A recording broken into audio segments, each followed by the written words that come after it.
Hi, I'm Greta Oliver. Welcome to the Educate You podcast, your roadmap to learning tips, techniques, and strategies to enable your student to successfully navigate the road to and through higher education. Welcome in, everyone. Today we're going to talk about some practical tips for getting started on the road to higher education. So, I think we'll begin just by comparing the road to college with any other kind of trip you would be taking, any other kind of vacation. It's much the same in many ways. Just like if you were going on a road trip with your family, you'd have some preparation to do, you'd have some questions to answer, you'd be thinking about things ahead of time. This is the same kind of thing that you need to be doing when you are getting ready to get on the road to higher education.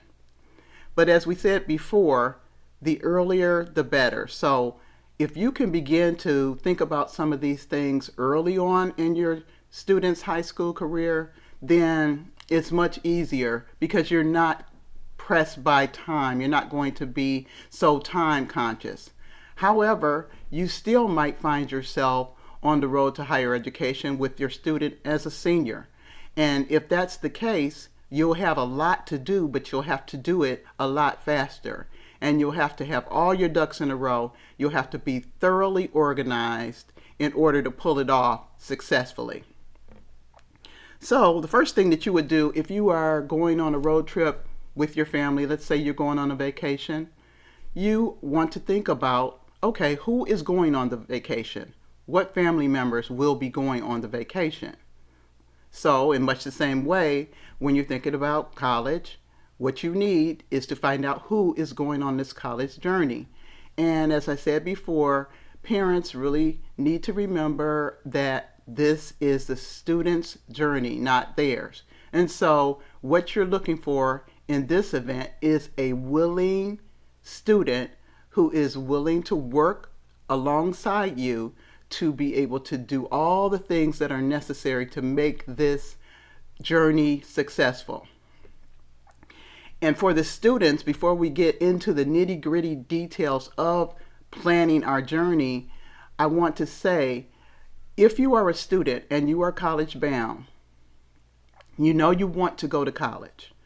Or even if you're questioning, you might not have known that at the beginning of your high school career, but you are thinking seriously about college. You should put every effort into being the best student with the best academic credentials you could possibly have. This is very, very important. A lot of students, they're successful. They don't have to really do that much to be successful. And sometimes you can tend to kind of slack at the end of your high school career. And we used to call it senioritis. And I don't know that they use that term anymore, but it means that you basically do nothing for your senior year. Just do nothing. You just go to school and show up there and basically do nothing. And so while that might have, been the norm of the past, this is not what you want to do when you want to set yourself apart from your peers as far as being having the best academic credentials that you can possibly have. And so what I mean is you need to give your all in all of your classes. Whether you think it's a no-brainer, easy class, you don't have to think about it, all of that. That stuff goes out the window because grades are grades. And while they will be looking for higher grades in some of your, courses such as English and your history courses and your science courses, you still need to pass your classes. You need to do well in your classes as well as you can. So you want to have a strong GPA coming out of high school. You want to have a strong class rank. Even if your class does not rank, you do not want to be in the bottom of your class because once again, you will be putting your academic credentials up against others in order to get admitted to college. And so all of this matters.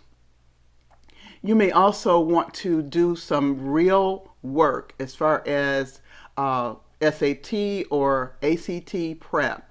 We talked about it in one of the episodes where, ACT and SAT tests are comprised a certain way. And so you need to find out how the test is made up, what it actually tests, the time limits that are associated with the different parts of the test, all of that information. And then you will be able to make a better decision as a student and as a parent, which tests might be best for your student. And so these things are vitally important. So right now I'm just talking to the students. Do everything you can as far as getting your grades together, keeping them high, prepping for your SAT or ACT tests. And I do realize that some colleges are now test optional. Now, this is a new phenomenon that came about. And I think, while that is an option, I still think that the test score is a strong predictor of how you will be able to persist in higher education. And so, you still might want to take the test, see how you do, prep for the test, and see if you can get your grade higher, because your score higher, actually, because you really do want to have that as part of your admissions criteria. So that's enough about that. That is a personal decision whether you want to apply test optional or not. But I really do think that it is a score that is valued. It is looked at carefully by many universities still. And so back to the journey. We're going on a journey. We're going to college, okay? Just like if we were going on vacation, we are saying, okay, we know who's going. We know who is going on the trip. But we need to know where we're going. Where are we going on this family trip? In the same way, you need to know where you are going as far as your college is concerned. And so you have to ask yourself many questions before you begin your college search, because it will help inform your search. First of all, do you want to go in-state or out of state? Knowing that out-of-state college typically costs more. It does cost more. Sometimes when the financial aid packages are thrown in, sometimes it can come more even. But that's something that you do need to keep in mind when you are searching, in-state or out of state. Do you want to go to community college or junior college first and get the first 2 years of your experience taken care of on, at a two-year institution? That's fine. It's a wonderful path to take if that's what you want to do. But you must make sure that any courses that you do take, if you go to a 2-year institution or community college, that they are transferable, meaning that when you transfer to a 4-year university later, that they will accept those credits and you will not have wasted your time taking courses that will not count, and you've just basically wasted money and time.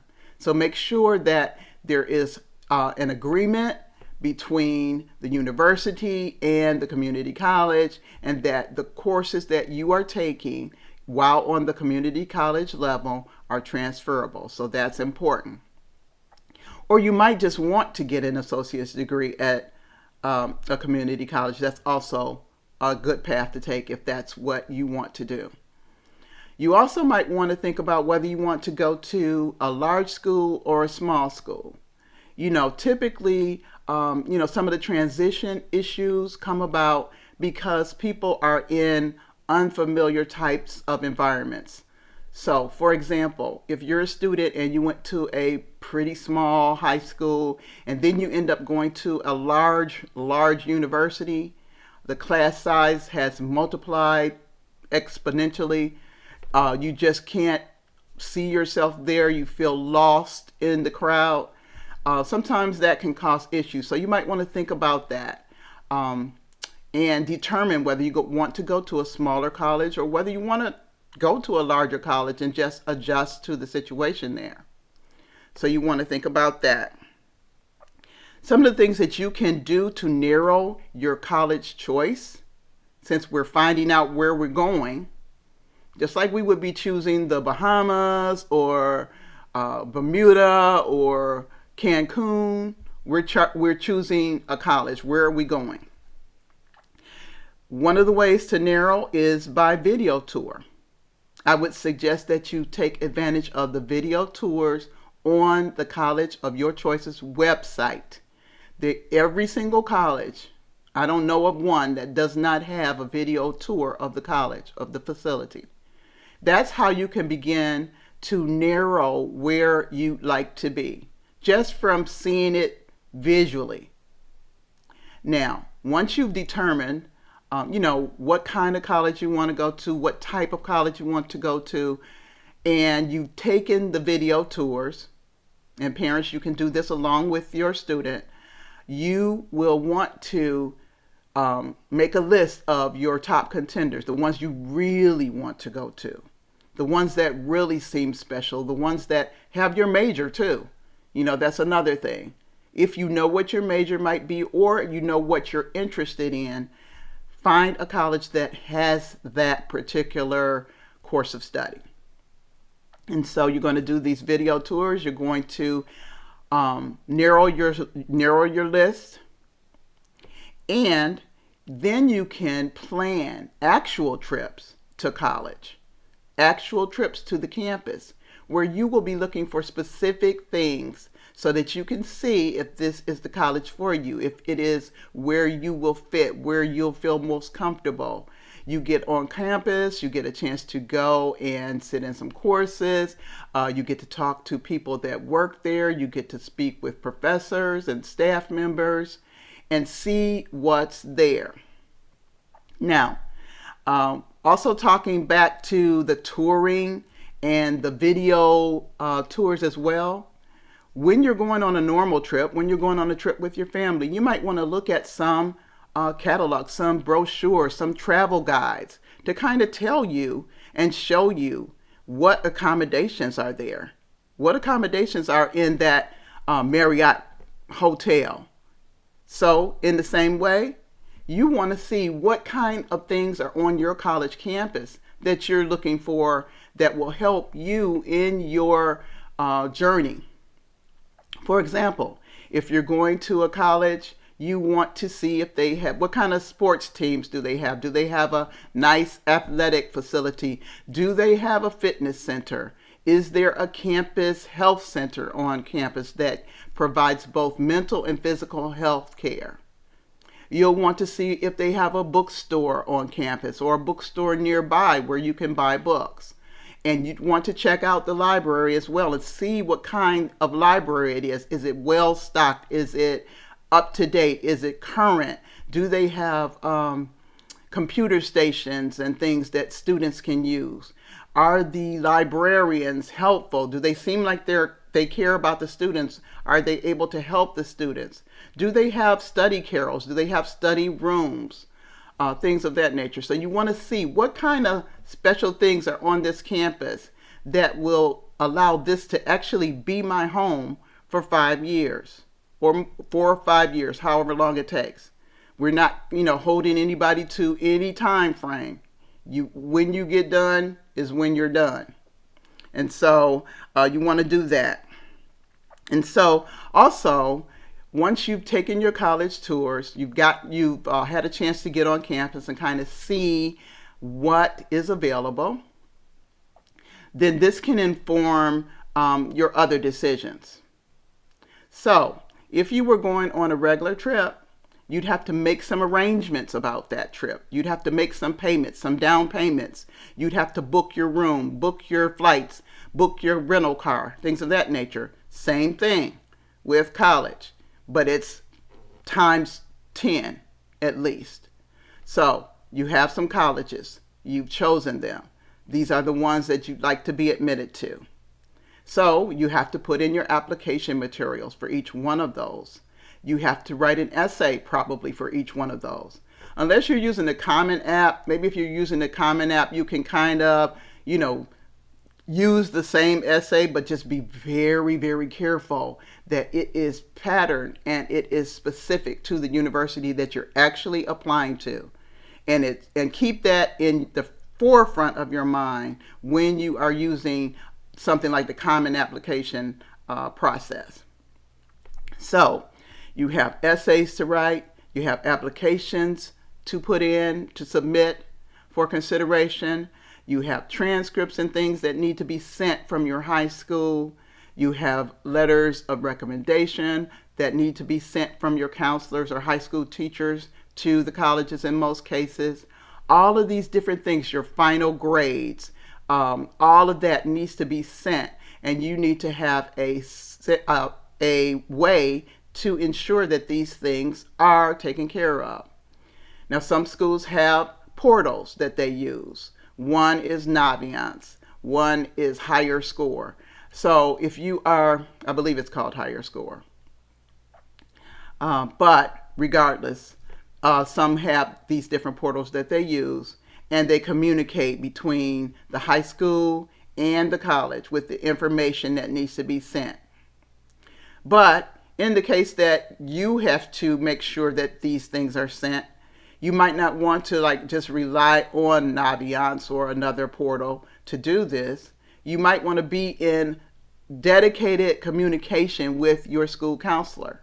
Now, in today's society, there are a lot of times when counselors, the workload, the amount of students that they have to deal with are really overwhelming. And so, just do what you need to do to be able to have a working relationship, because that's what's needed here, with your school counselor. And make sure that they are aware of deadline dates and things of that nature without bombarding them, and especially not bombarding them at the last minute. Try to get all of your requests in as early as you can, students, because that's common courtesy. And knowing that they have so many other people, so many other students to attend to, you will want to get your request in and then follow up respectively. So we already know what we're doing as far as our college is concerned. We are deciding we're making application. We know that we have to make payments or down payments or some kind of security that we will be attending that university. So another thing that I'd like to point out before we end this session is a couple of tips that I feel are vital for this trip to go well.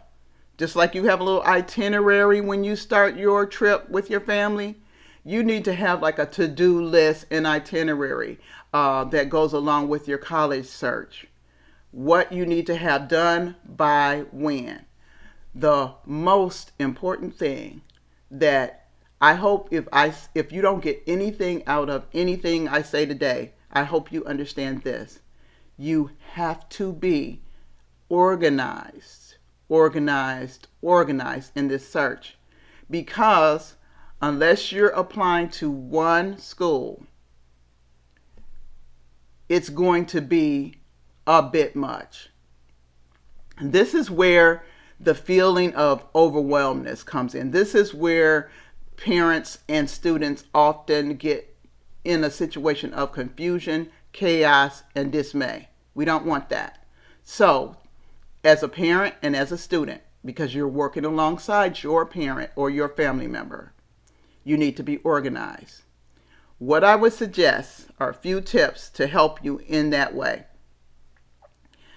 Number one is that at the beginning of your college search, you come up with a designated email address. Create a designated email address. So, Johnny's College Search 2022 at gmail.com. Or Johnny CS. However you want to frame it.